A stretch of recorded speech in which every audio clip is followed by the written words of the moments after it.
आदाब, नमस्कार। मैं ताहिर अली सैफी, आप देख रहे हैं दिन का टाइम टीवी, कदम बढ़ाएं सच के साथ। आज सेंट्रल मार्केट में फिर जो 22 व्यापारी थे उनकी पीड़ा को उनके परिवार आज फिर सेंट्रल मार्केट वाले धरने पर बैठे हैं। देखते हैं शासन प्रशासन इनका कितना साथ देता है। आइए बात करना चाहते हैं उन परिवारों से जो आज सड़क पर बैठे हैं। बहन, आपका क्या दर्द है? मेरा दर्द देखो, मेरा सब कुछ खत्म हो गया। अब इससे ज़्यादा दर्द मैं क्या करूं बताओ। मेरी इतनी पूरी जीवन की कमाई खत्म कर दी उन्होंने। सही बात। हमारे जो किराए आते थे जिससे हमें पता था हमारा बुढ़ापा सुरक्षित है, लेकिन उन्होंने सब कुछ खत्म कर दिया एक सेकंड में। ये सेंट्रल मार्केट की ये कॉम्प्लेक्स आन बान शान था और इसी को ध्वस्त कर दिया। इससे सैकड़ों परिवारों का घर चलता था। आइए इन पीड़ा इनकी सुनते हैं। हालांकि शासन ने साथ दिया, लास्ट में आके क्या हुआ ये बहन ही बता सकती हैं। बहन, इसमें परिवार के साथ बहुत सारे जुड़े हुए हैं। आप 22 परिवार साथ में जुड़े हुए हैं। शासन के लोगों ने आपका साथ दिया? देखो, शासन के लोगों ने अगर साथ दिया होता, जो यहाँ के प्रतिनिधि हैं, देखो भैया का तो फिर भी मैं कह सकती हूँ फ़ोन आते थे, बाकी किसी का कोई वो ना कोई आश्वासन आया। हाँ, न्यूज़ से पेपर से हम पढ़ रहे हैं कि हमें दुकान दी जाएगी, हमें ये दिया जाएगा, लेकिन हमें कोई बात हमसे किसी ने नहीं की। कल भी इन्होंने कई प्रतिनिधियों को फ़ोन किया लेकिन फ़ोन नहीं उठाया। बहुत भीड़ है कह के फ़ोन नहीं उठाया गया। कानून हमारे साथ लक्ष्मीकांत वाजपेयी जी लगे रहे, वो अंत तक लगे रहे हमारे साथ। उन्होंने हमें अंत तक आश्वासन दिया। वो बाद में कहा मैं हार गया, आज मैं हार गया तुम्हारे साथ। कानून तो सबके लिए बराबर है। जब ये सैकड़ों दुकानें बच सकती हैं तो ये 22 ये कॉम्प्लेक्स भी तो बच सकता था। बिल्कुल बच सकता था, बिल्कुल बच सकता था अगर कोशिश चाहते थे। जब उन्होंने कोशिश करी भी, कामयाबी क्यों नहीं मिली?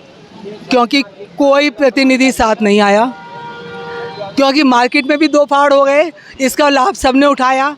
उन्हें लगा था कि एक टारगेट बनाया जाए 661/6 और इसके बाद हम सब बच जाएंगे।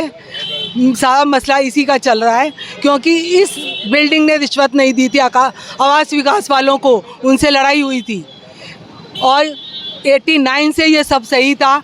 जो 12 में लड़ाई हुई उसके बाद ये अवैध घोषित हो गई, क्योंकि ये आवासीय प्लॉट पे एक बिल्डिंग बन गई है। तो पहले क्यों नहीं अवैध थी? पहले हमें बताते ना ये अवैध है, हम कॉम्प्लेक्स क्यों बनाते हैं यहाँ पे? तो आपका ये मानना, अगर जो इसकी रिश्वत आवास विकास में चली जाती तो हो सकता सब बच जाते, सब बचते, कुछ नहीं था।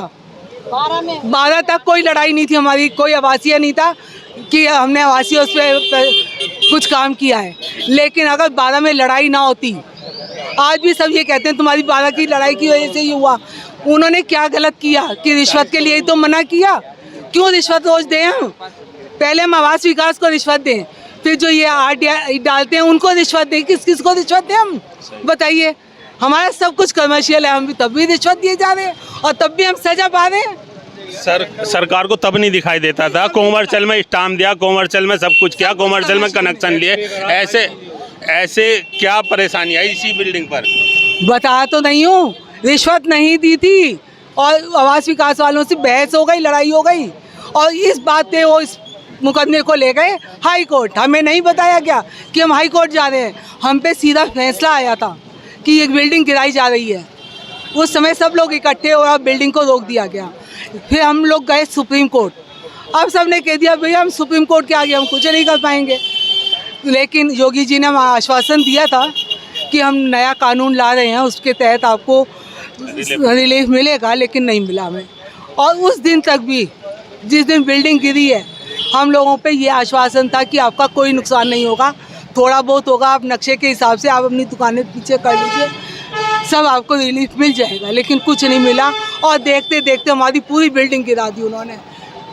अब ये नहीं मालूम उनके ऊपर किसका हाथ था, क्योंकि वो रोकना भी चाह रहे थे, लेकिन कहीं से फ़ोन पे बात हो रही थी हमें पूरी बिल्डिंग गिरी हुई चाहिए। हम नहीं जानते किसका हाथ है। देखो, ये है सेंट्रल मार्केट की आन बान शान थी और सेंट्रल मार्केट इसी बिल्डिंग से जाना जाता था। इसी बिल्डिंग को सरकार ने ध्वस्त करवा दिया सुप्रीम कोर्ट के आदेश के अनुसार। और आज ये पूरा परिवार, सैकड़ों परिवार इससे चलते थे, आज ये पूरा परिवार सेंट्रल मार्केट पे धरने पे बैठा है। देखते हैं सरकार इनका कितना साथ देती है। ऐसी ही खबरें बने रहने के लिए आप देखते रहें दिन का टाइम टीवी, कदम बढ़ाएं सच के साथ।